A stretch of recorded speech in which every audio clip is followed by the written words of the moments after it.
Hello, and welcome to the Radiant Presence podcast. This is your host, Puja. If there's a hill I would like to die on, well, actually, I would like to die by the ocean, but you get the idea. It would be the hill where I get to scream, very lovingly and gently, of course, but where I get to scream about the urgent importance of understanding, embracing, and embodying the natural rhythms, cycles, and energies of nature and the seasons.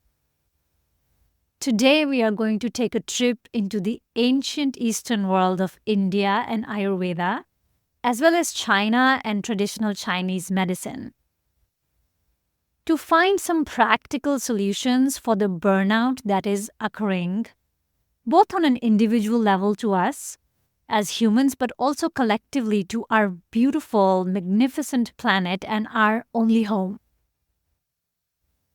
So one solution that has been passed around for decades to manage our individual burnout is this idea of air quotes work-life balance.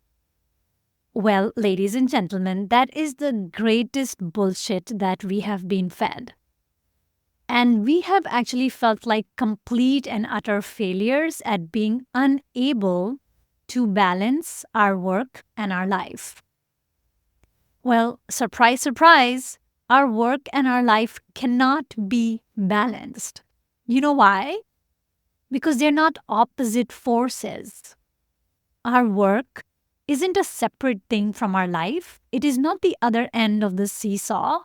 It is intrinsically and inherently part of our very life itself. And therefore, it cannot be balanced. It's on the same side as our life. However, there are some other forces that we can balance. And when we balance them, they bring us immediate and immense relief and peace.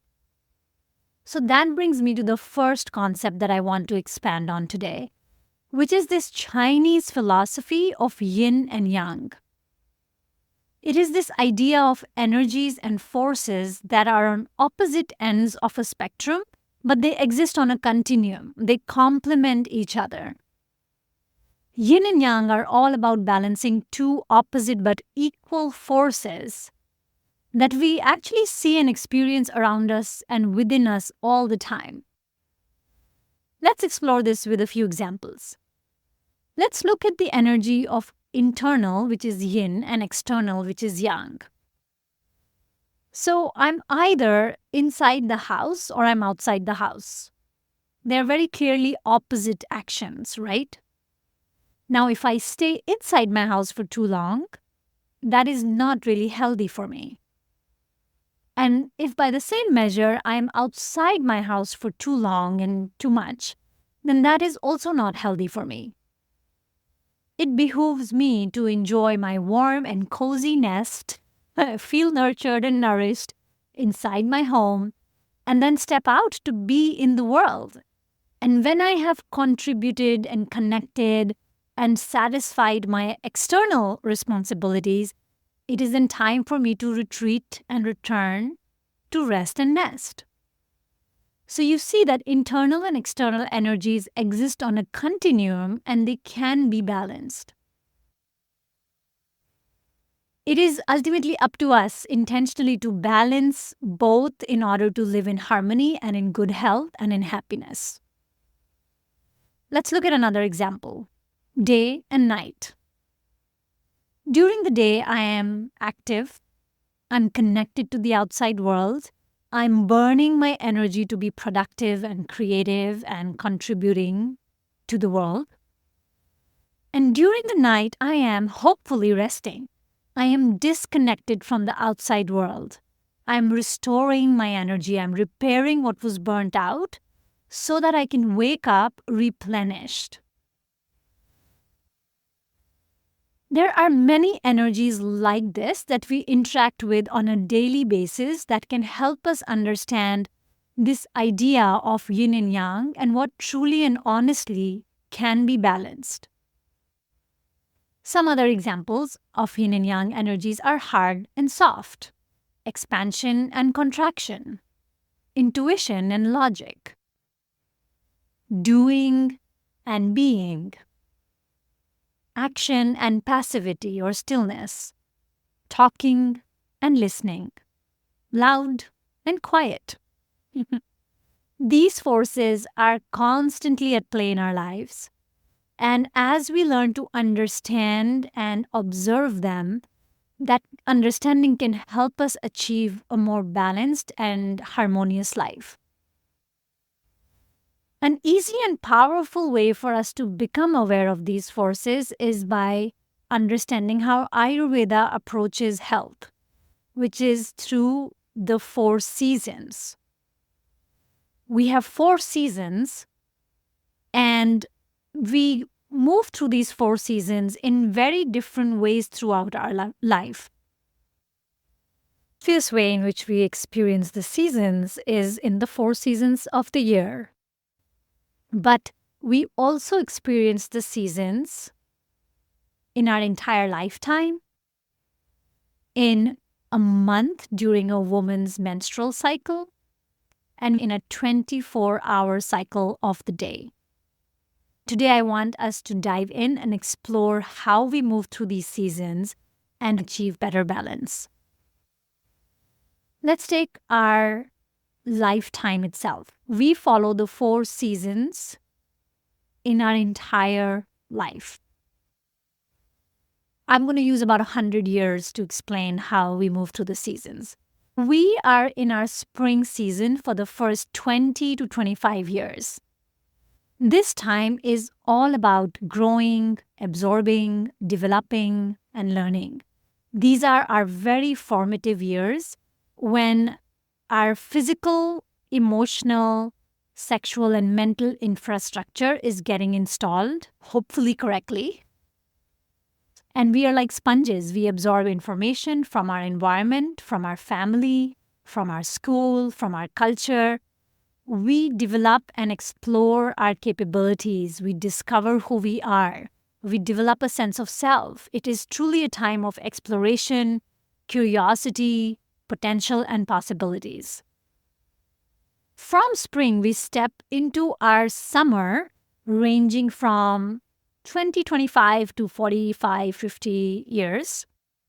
And summer is a time of heat, and it is all about creating and building and using that fuel to be contributors to our personal, professional lives, to society. This is our most active, productive, creative phase of our lives.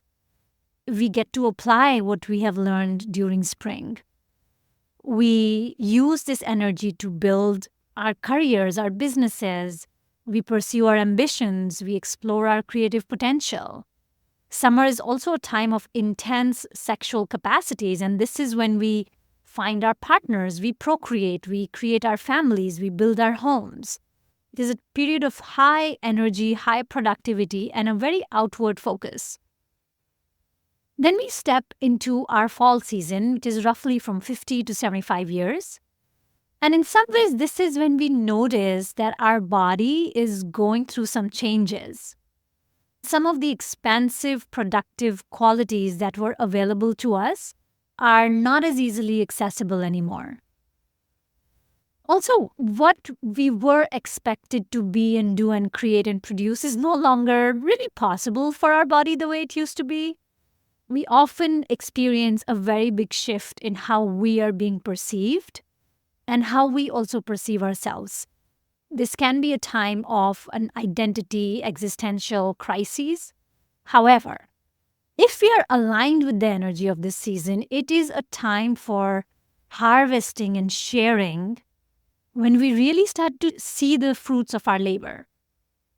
If we honor our body and what is happening to it, we might slow down a bit and begin to enjoy the rewards of our hard work. We are no longer feeling compelled and pressured to be in that doing, building phase. It is a time to reflect and to share our knowledge and our experiences with others, whether that's through mentorship or teaching or community involvement. In fact, in many indigenous cultures, people in their fall season were referred to as wisdom keepers. they had lived and done and created in a way that now they had wisdom to share. The younger generations would turn to them as resources to guide us. It can be a time when we take great pride in what we have accomplished, that it is time to focus on more personal satisfaction and on giving back. And finally, we enter our winter season from 75 onwards. And many cultures that do not believe in death being the end, that believe in incarnation, winter time is very sacred. It is a time when we begin our preparation for dying. And just like in nature, when during winter the trees shed their leaves, it is what is happening to our body. Our body starts to disintegrate, our hair falls, and our teeth fall, and our skin changes. Emotionally, this is a time of deep introspection. Winter is truly our time to prepare for what comes next through reflection, through meditation, all kinds of practices that are available in Eastern cultures to slow down, turn inwards, and begin embracing the quiet and the stillness of our own internal winter. One of the things that I noticed when I moved to the United States was that the events I would get invited to, whether they were personal gatherings or business events, they had a very homogeneous quality about them. Everyone present was almost always my age, with a similar age group and the same socioeconomic background. Whereas in India, everyone brings their children and their parents to parties and events. It is considered a shared responsibility to take care of the children and the elders by the more productive and able members of society. And what I notice here is that the less productive members, the children and the elders, are seen almost as an inconvenience. And not only is that very heartbreaking, because it keeps us very poor on a soul level. It deprives us of a diversity of perspectives. We don't have the entirety of the human experience available to us. But it also reflects that we live in denial. It's almost like we want to ignore what is coming for us as we move into the other seasons of our life. And we pretend that we are not going to die by some miracle. And last I checked, death has a 100% hit rate. We're all heading in that direction. I feel ultimately this exclusion is a reflection of what we value in this culture, which is productivity and accomplishment and doing over everything else. Everyone else, whether they fit into a certain age group or they are less able, they could have intellectual or physical disabilities, or they could have invisible disabilities or limitations. They seem to be deemed less valuable in this culture. Let us explore the second way in which we experience the 4 seasons, which is the 12-month period in a year. Spring is a time of fresh, new, vital energy. Animals are out of hibernation. There is new life everywhere. There's babies and flowers and saplings. And spring is a time of pure potential and possibilities. Then we enter into summer, and these are our longest days of the year. Again, the expansive, productive time of our year is summer. It has a lot to do with love and relationships and building and creating. And so we see in the summer, we spend time with our loved ones, we are very active, we enjoy what the natural energy of this time, of this season, makes available to us. Then as we step into fall, the days get shorter, and we find that there is a big change in how we feel compared to summer and springtime. Often we fight this slowness because it is not how we are wired, it's not how we are programmed. This is when we can experience what is called seasonal affective disorder, essentially because we're fighting what nature is inviting us to do, which is to slow down and match the energy of the season, which is shorter days, cooler days. If we don't respect that the days are shorter and our capacity to produce is less, we feel more agitated and uneasy about this time. Then we step into winter season with the shortest possible days. It is often cold depending on where you live. And again, an invitation to slow way down and use this time to replenish and reflect and repair. During spring and summer, we are in the mode of getting things done. But we also need time to pause and ask ourselves, what is important to get done? Am I in alignment with what is important? Do I need to course correct? This type of big picture contemplation is possible during winter time if we choose to prioritize it. And yes, of course, it is a time for us to huddle with our loved ones. The invitation is to do it in a soft way.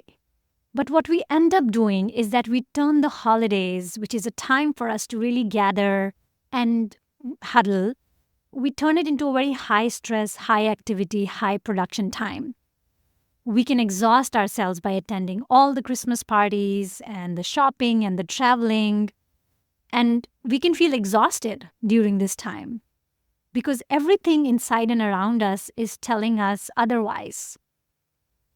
And because we also follow a solar calendar, when the 1st of January arrives, which is still the heart of winter, we force ourselves into our New Year resolutions and our professional and business goals.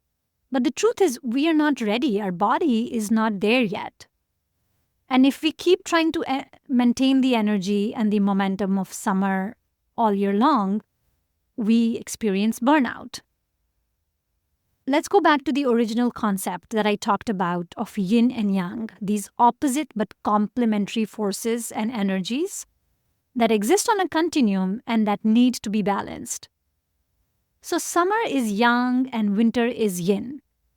And if we don't balance the expansive, creative, productive energy of summer with the contractive, reflective, restful energy of winter, we will find ourselves at unease and uncomfortable with our natural self and our natural intelligence of the body.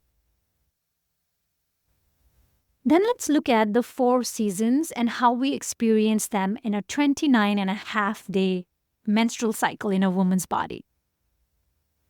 Each season brings with it its own unique set of hormonal, physical, emotional gifts if we choose to pay attention to what the gifts of the season are. Let's start with spring, which is the follicular season of the cycle, which happens right after we finish bleeding. Now, the uterus is the most optimistic organ in the body. It gets all geared up for another egg to be released from the ovaries. This is a time of fresh, vital energy. It is full of potential and possibilities. We find ourselves with an abundance of stamina, physical strength, an enhanced sense of confidence, social skills. We can be in an upbeat mood during this phase.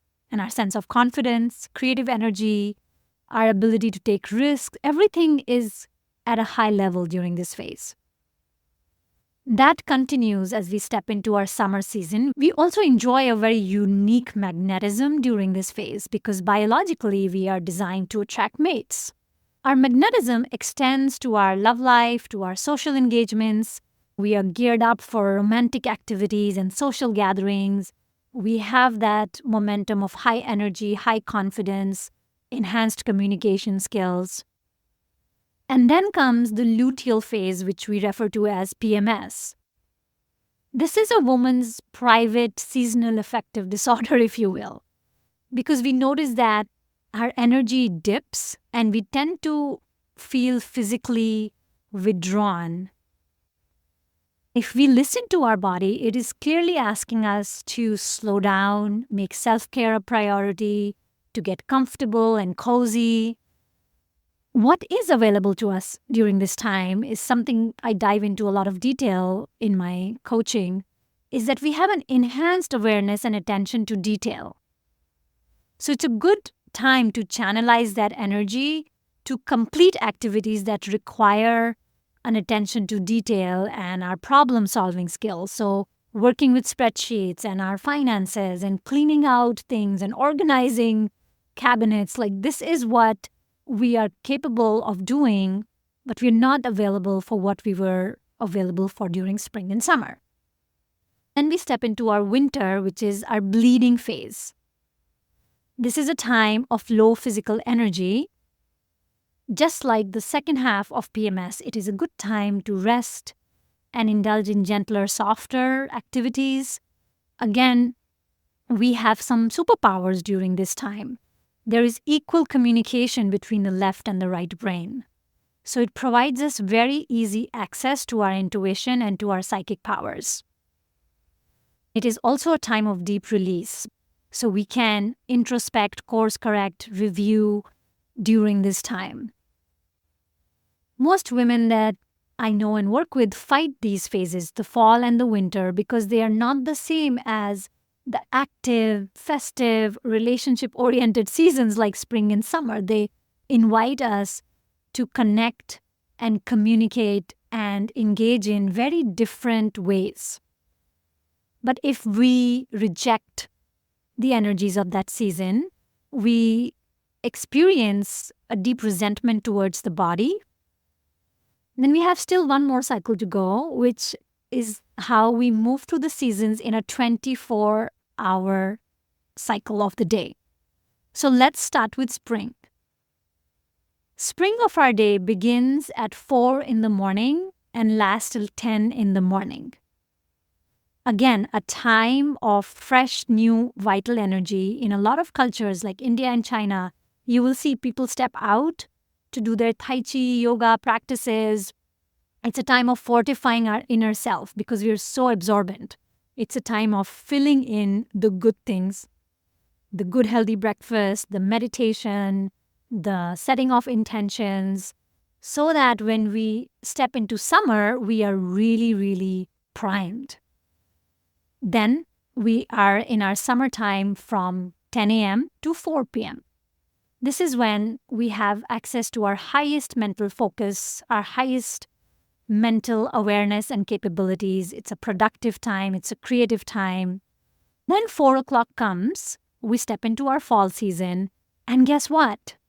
Our energy starts to dip. We need pick me up, we need some caffeine, we need a little snack. And guess what happened? Our body's intelligence once more said, hey, I'm not available for what I was available in the summertime. Can we slow down? So it's a good time to do things that require less of our mental focus, admin tasks, email, things like that. It's a good time to huddle and gather and connect with our loved ones. Then we step into our winter season of the day, which is our nighttime. It begins at 10 p.m. and lasts till 4 a.m. Technically and hopefully, this is when we are fast asleep and we allow the body to do what it is supposed to do during this time. Rest, repair, replenish, review, course correct. Like most winter and yin times, we do not give enough intention and attention to this phase. But it needs our awareness, because if we are as intentional about planning our nighttime routine as we are about planning our daytime routine, we can really spring forward into the day feeling energized and clear-headed and full of our natural energy and capacity to do what we were sent here to do. So that is how we interact with the 4 seasons in 4 different ways. I hope this has given you an idea how we are constantly moving through these opposite but complementary forces of yin and yang and being invited to balance them out. Now, you can probably tell there's a pattern of being obsessed with summer without much respect for the other seasons, especially for fall and winter. So we force ourselves to be in the doing phase throughout the day, throughout the month, throughout the year, throughout our lifetime. And without this being balanced by softness and slowness and reflection and stillness, what happens is that summer creates too much heat. The doing energy creates a lot of heat, both in our bodies, in our lives, and on the planet. So if we look at the world today, almost all our problems are caused by this overheating this summer. On an environmental level, our planet is experiencing the most dangerous levels of global warming. This is too much heat. On a political level and on a societal level, if we look at the wars and the strife between nations and all the crimes, the violence, all of this is too much heat. We are not giving ourselves as a humanity time to literally cool down, to have that time to pause and reflect, and for stillness and for patience to reflect on our actions and our choices and our decisions. On a medical and individual level, so many of our health ailments can be traced back to inflammation. And what is inflammation? It's too much heat. So let's look at how the planet does this and how she has provided us with a perfect, impeccable blueprint for managing our time, our energy, and our production. I want you to consider for a moment that every single thing that we need to survive and thrive is provided to us by our beautiful, bountiful Mama Earth. The food on our tables, the furniture in our homes, the gas in our cars, the metal that our cars and our homes and our buildings are made with. Every single thing that fuels us is provided to us by this planet. And yes, there are some parts of the world that do not have access to these resources. There are people who are going hungry, and that, unfortunately, is not a supply problem. It is not that nature is not providing for everybody to eat. That is a distribution problem. That is our problem because of greed and politics. Mother Nature has been providing for all our needs for as long as we have lived. And the reason that she's able to create and produce and provide in this way is because she moves through this natural intelligence of the seasons. She does not work all year long. She slows down during fall and she shuts down completely in many parts of the world during wintertime to replenish and to review and to get resourced again. So we already are and will continue to burn out, both as individuals and as a planet, if we don't course correct. How can we do this? We can do this by leading with our own example. I have shared with you today 4 different ways to reflect on how you might be interacting with the seasons and where there might be room for you to slow down, listen to your body's intelligence, and soften and soothe your own internal energies. As we start to embody and embrace these energies and balance them within our own selves, we immediately start to have an impact and influence on those around us. Our family members watch us. If we run businesses, if we are in leadership positions, we can inspire those around us by showing up with better balance. We can propose new ways of managing our projects and our schedules and our time and our energies based on these seasons. There is tremendous influence to be had when we ourselves begin to harmonize and balance our own internal energies. This podcast is an example. The artwork for the podcast, the circle with the 4 different colors, represent the 4 seasons of the year. And we will have different topics and themes that match and align with the energy of each different season. I hope this episode gave you something to reflect on and contemplate. Please don't forget to subscribe so that you're notified of new episode launches. And if you can think of one person in your life who is struggling with burnout and would find the content of this episode valuable, please share this episode with them. Thank you for listening. Until next time, here is to your radiant presence.